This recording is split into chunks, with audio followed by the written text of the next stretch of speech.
भारत माता की, भादवा मैया की, सभा में आई बहनों भाइयों की और मेरे भांजे और भांजियों की,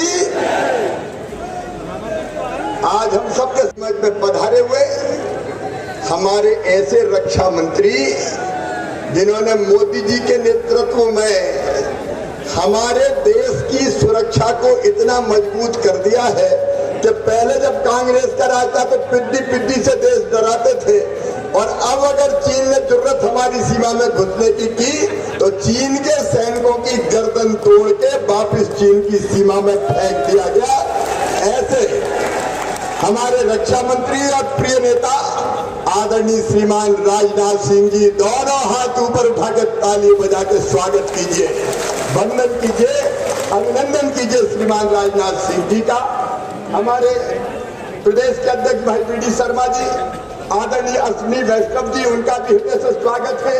कैलाश विजयवर्गीय जी हमारे महामंत्री, मेरे मंत्रिमंडल के सहयोगीगण, जगदीश जी, ओम प्रकाश जी, उषा जी, मोहन जी, समय कम है इसलिए हरदीप धन्य जी, हमारे सांसद सुधीर जी, यहाँ के विधायक दिलीप जी, जिलाध्यक्ष पवन जी, और अब मैं माफी चाहता हूँ क्योंकि भाई साहब को सुनना है, इसलिए बाकी सभी विधायक साथीगण और यहाँ उपस्थित मेरी बहनों भाइयों बेटे बेटियों दोनों हाथ जोड़ के आप सबको प्रणाम, आप सबको नमस्कार।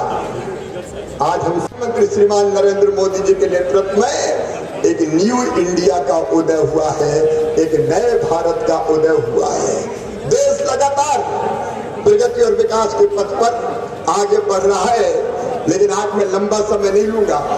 आज सवेरे मैं महाकाल महाराज के मंदिर में गया था ये प्रार्थना करने, हे प्रभु 1 महीना हो गया मेरे किसान परेशान है, बारिश नहीं हुई, अब कृपा की ऐसी वर्षा कर दो कि किसान के चेहरे पर भी मुस्कुराहट आ जाए और फसलें भी हमारी ठीक हो जाए। आज मैं ओरछा में राम राजा के दरबार में गया था, वहाँ राम राजा लोक बनने वाला है, वहां भी मैंने यही प्रार्थना की, गाँव में जो भी मंदिर हो एक बार जरूर भगवान से प्रार्थना कीजिए कि अच्छी बारिश हो जाए ताकि हमारी फसलें बच जाए। हम भगवान से प्रार्थना भी करेंगे, लेकिन किसान भाइयों मैं केवल हाथ पे हाथ रख के नहीं बैठूंगा। मैं आपको ये विश्वास दिलाने आया हूँ कि सूखे के द्वार पर आज प्रदेश खड़ा है। हमें उम्मीद है कि बारिश होगी, लेकिन अगर सूखे का संकट भी आए तो घबराना मत, मैं काहे के लिए हूँ मेरे बहनों भाई। इस संकट के पार अपने किसानों को हम निकाल के ले जाएंगे।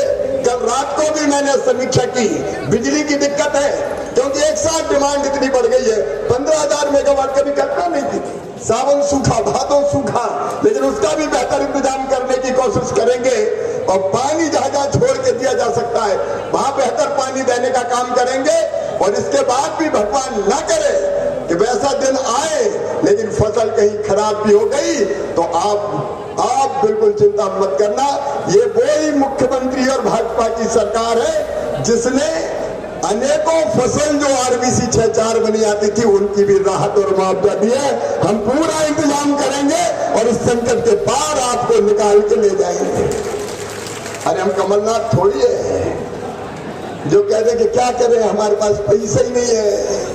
बीच में 1.25 साल आ गए थे और तब जब भारी बरसात आई थी गांधी सागर टूटने का खतरा पैदा हो गया था।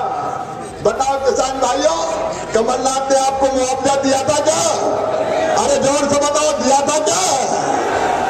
ये बेईमान कभी नहीं दे सकते। लेकिन आज ईमानदारी से बताना, नीमच का मंदसौर का जो विकास भारतीय जनता पार्टी की सरकार ने किया है कभी कांग्रेस ने किया था क्या? आज मैं सही कह रहा हूं तो दिल पे हाथ रख के जोर से बता दो, कांग्रेस ने कभी किया है क्या? इतनी शानदार सड़कें कांग्रेस ने कभी बनवाई थी क्या? मेडिकल कॉलेज नीमच में कौन ने खोला? अरे कौन ने खोला बोलो ना? भारतीय जनता पार्टी की सरकार। यहाँ के रिंग रोड हो, यहाँ के विकास के काम हो, नीमच को सजाना हो, संभालना हो, नीमच हो, जावद हो, मनासा हो, अभी हमने रामपुर मनासा लिफ्ट इरिगेशन की योजना का शिलान्यास किया और नीमच जावद वालों 3,200 करोड़ रुपए की आपकी नीमच जावत सूक्ष्म सिंचाई योजना भी मैं मंजूर कर रहा हूँ। 1 लाख हेक्टेयर से ज्यादा जमीन में सिंचाई होगी, कोई कसर नहीं छोड़ेंगे। मेरी लाडली बहनाएं बैठी है। मेरी बहनों, कांग्रेस ने कभी खाते में पैसा डाला था क्या? आज बहनें जोर से बोल के बताएं कि आवाज आना चाहिए, डाला था क्या? मेरी बहनों, ये केवल पैसा नहीं है, भाई ने तुम्हें सम्मान दिया है, सम्मान। माँ बहनों की आंखों में आंसू नहीं रहेंगे, उनके चेहरे पर मुस्कुराहट आएगी। और अब तो 1000 नहीं, 1250 रुपया महीना बहनों के खाते में डाले जाएंगे। ये जिंदगी बदलने का अभियान है। हम सरकार नहीं चला रहे, हम परिवार चला रहे हैं, परिवार। अगर ईमानदारी से बताना, मैं मुख्यमंत्री लगता हूँ कि अरे क्या लगता हूँ? और बहनों का क्या लगता हूँ? बहनों बोलो। हम मुख्यमंत्री और जनता नहीं है, हम परिवार के लोग हैं मेरे बहनों और भाइयों। और इसलिए प्रदेश का विकास हो, जनता का कल्याण हो, ये हमारा लक्ष्य है। और इस काम में हम निरंतर आगे बढ़ते चले जा रहे हैं। बीमारू राज्य आज विकसित राज्य बन के खड़ा हो गया है।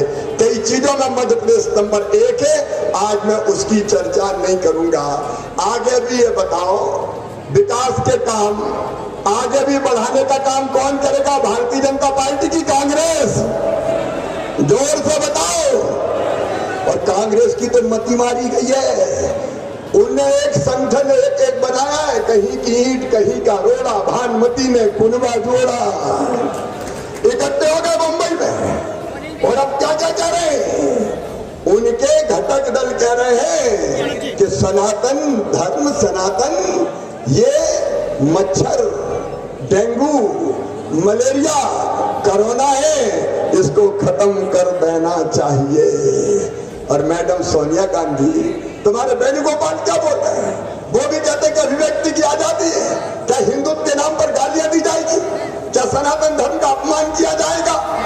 क्या क्या कह रहे हैं? कीर्ति हो या खड़गे के प्रेम खड़गे बेटा हो, ये हिंदुत्व का अपमान कर रहे हैं, हमारी संस्कृति का अपमान कर रहे हैं। अरे दुनिया में कई लोग आए, मैडम सोनिया गांधी, सब कुशाल पूर्ण, पता नहीं कौन कौन आए, वो ना तो सनातन को खत्म कर पाए, ना हिंदुत्व को खत्म कर पाए। ये सनातन को कोई समाप्त नहीं कर सकता। सनातन का अपमान करने वाले जरूर समाप्त हो जाएंगे। मैं कहना चाहता हूँ, क्या इस तरह के गठबंधन देश का भला कर सकते हैं? जोर से बोलो, कर सकते हैं क्या? और इसलिए आज मैं आपसे प्रार्थना करने आया हूं। लंबा समय हमारे पास नहीं है, हम राजनाथ सिंह भाई साहब को सुनेंगे। मेरे बहनों और भाइयों, आपने हमेशा हमेशा आशीर्वाद दिया। ये नीमच जिला ऐसा था जिसे 2018 में भी 3 की 3 सीटें भारतीय जनता पार्टी को जिताई थी। मंदसौर की 4 सीट भी हमारे पास है। आज मैं फिर अपील करने आया हूँ, आशीर्वाद मांगने आया हूँ। बताओ मेरे नीमच मनसा जावत के बहनों और भाइयों, भारतीय जनता पार्टी को आशीर्वाद देंगे? जोर से बताइए, आशीर्वाद देंगे? फिर से भारतीय जनता पार्टी की सरकार बनाएंगे? मोदी जी को आशीर्वाद देंगे? मामा को भी आशीर्वाद देंगे?